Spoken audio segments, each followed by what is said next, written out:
The Lord is here, his Spirit is with us.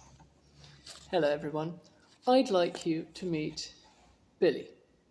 Billy lives in a semi-detached house, not too far from here. He's a lot like you, he's a lot like me, and we're a lot like him too.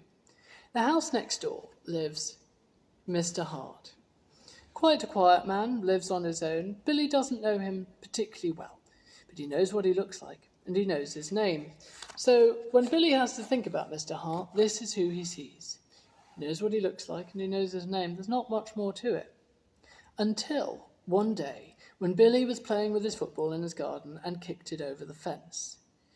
It hit Mr. Hart square on the top of his head when he was asleep in his deck chair.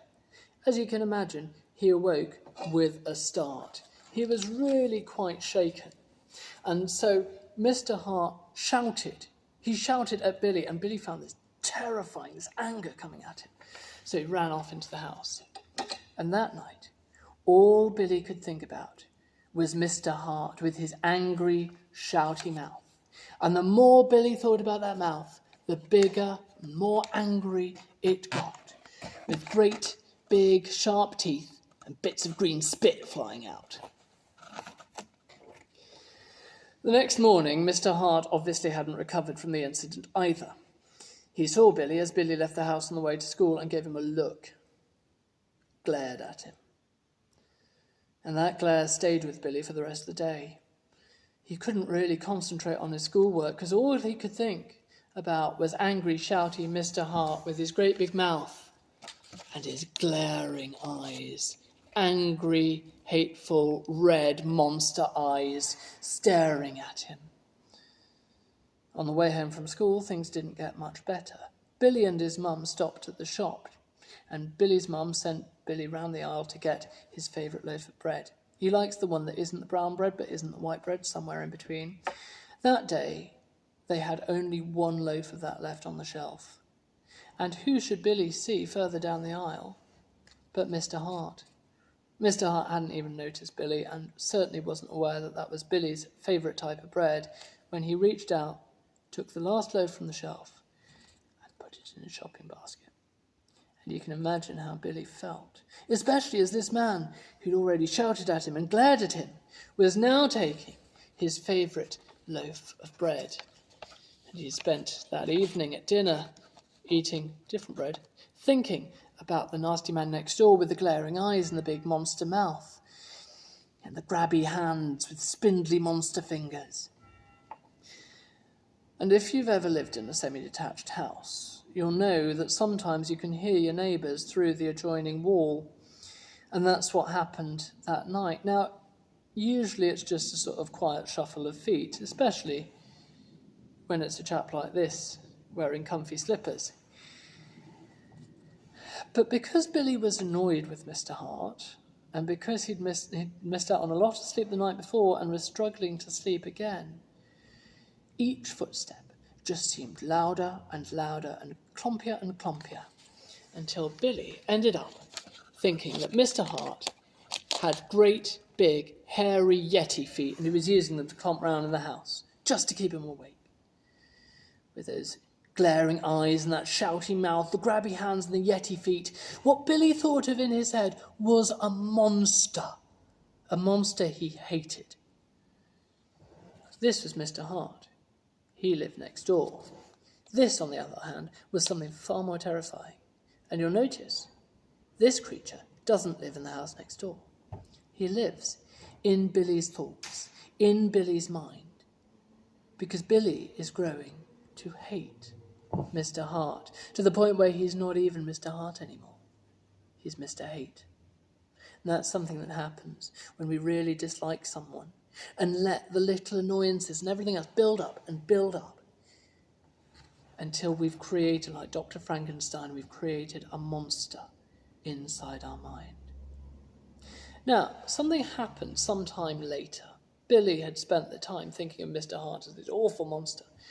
And then he and his mum got home from school and found they'd locked themselves out.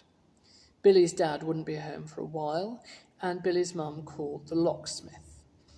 But it was raining and snowing, and the locksmith was going to be a while. So Billy's mum thought, oh, it's fine. We'll just ring Mr. Hart's doorbell, see if we can pop in next door to stay out of the rain. You can imagine Billy's terror, because he didn't think he was going to Mr. Hart's house.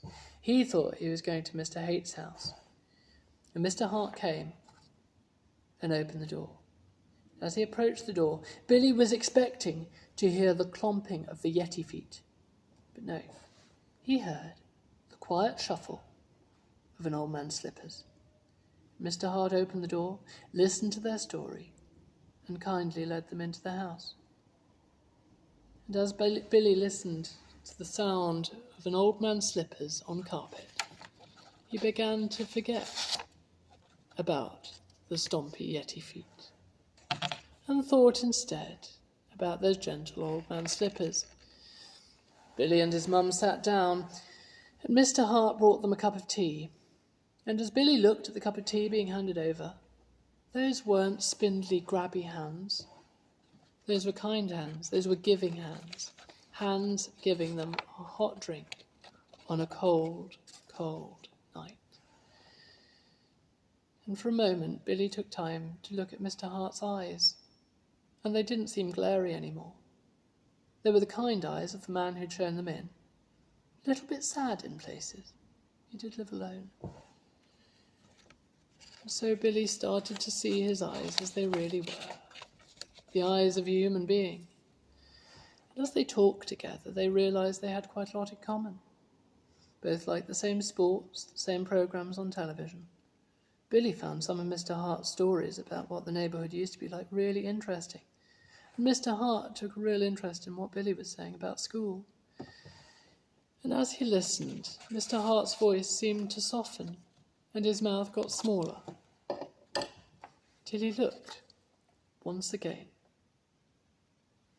like Mr. Hart, not Mr. Haight. What Billy had done was that he had forgiven him. He had hated this man so much that he'd created a monster version of him inside his head. But by getting to know him, by recognising him as a human being, he'd managed to turn him back into someone nice and kind. And that's how he saw him again, as a nice, kind man, not as a monster. But it wasn't easy. It couldn't just be done in one step. They needed to spend time together. And in some cases, forgiveness is far, far harder than that. And it takes a lifetime. When one of Jesus' disciples asked him, how many times should I forgive someone? Jesus said, 77 times.